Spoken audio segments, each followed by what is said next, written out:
Hey everybody, I'm Tom Vasel, and today we're taking a look at a little game from DeVere called Winter. This has 4 seasons at the top, so I assume this is one of 4 games where we'll see spring, fall, and summer coming also. So Winter is a 2-player only game with very few components.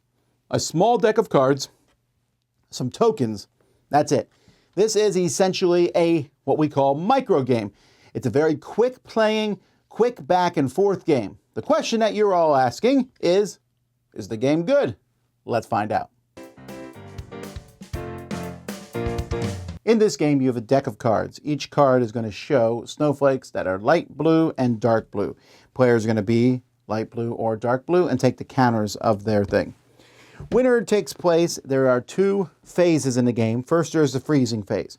And in the freezing phase, you have 2 options. One is turn a card over and add it to the table, which is pretty much going to be your option. Second, we continue to add cards, but when you add a card, you have to touch another card, and they have to be in the same orientation. You can't do this. You just have to be touching at least one snowflake. So let's say I am the dark player, so I might place my card like this. And the light player turns over a card. They're like, ooh, they're going to place this card like this. And I turn mine over as dark player. Ooh, I'm going to place a card like that. Now, the other option you have, instead of drawing a card, the light player can put a token down if they've made a square of their different snowflakes. Here there's light blue, so yay, a square of that. Then on my turn, I'll put the dark one down. Then light player draws a card. Ooh, they're going to put one there.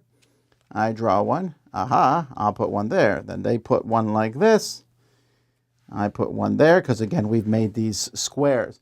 And this will keep happening until all the cards are laid out. When the last card is laid out, then the thawing phase begins. And at that point, you have 3 different actions. One is you're allowed to take a card that has no counters on it. So this card can be moved. I think this is the only card here that can be moved because every other card has a counter touching it.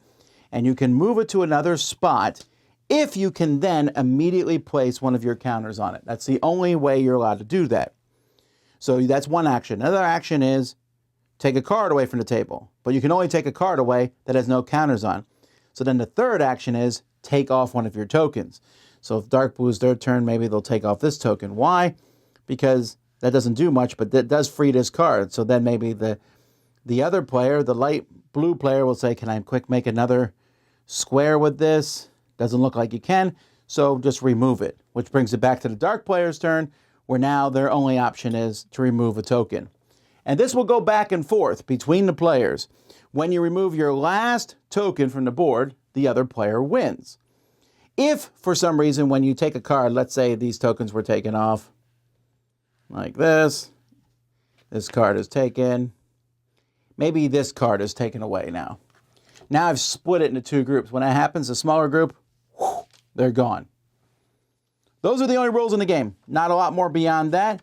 So we're just going to go by till somebody wins the game.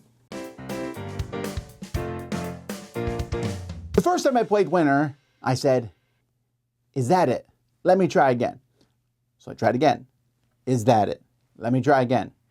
Is that it? And the answer is, that's it. There's not a lot going on in this game, and I really want there to be more.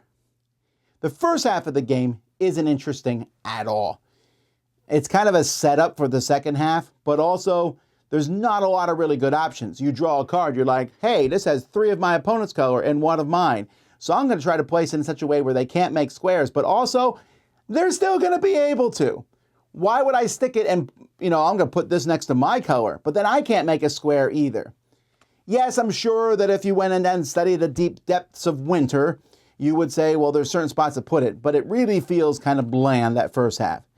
The second half's more interesting, although it often has a domino effect where once a player is forced to take off a token, they're going to probably fall behind. And so I'll take off a token that hopefully doesn't allow you to do anything, forcing you to take off a token, and we both pick a token that doesn't release any cards from play, because by doing so, your opponent can then take the card and remove it from the game, remove it, and get another token on the board. But that's it. Like, folks, I'm looking at this game backwards and sideways and forwards, and I'm just not seeing anything here. The gameplay of this, please forgive me, leaves me really cold. I play this, and I don't know what I don't know what I'm supposed to be doing. I put out some cards and put them back. It reminds me a lot of that game when you play as a kid where you draw the little lines and you make a box and put your name in it. That game's fun as a kid until you realize that the first 3/4 of the game, you're just setting everything up to that very end part where you're trying not to draw the third line to let someone else fill in a whole pile of boxes. That's exactly how this one feels. And I really look at this and I'm like, winner. It's fine, but it's just a 2-player game that doesn't really do a whole lot. And for me, this one's a 5. I wanted to like it more. I think the art on the cover is neat. The art on the cards is fine. I mean, it's just 2 different snowflakes. There's not a lot in the game. It's small, it's portable, it's 2. It doesn't play very long. It takes up a little more room than maybe you would want. And I say that because some people might argue, hey, this is a game you can play in an airplane. It's going to take up more room than the trays on an airplane. And, well, maybe spring, summer, and fall or autumn will be better. But for now, I'm going to have to give winner a pass. I'm Tom Vasel. You've been watching The Dice Tower.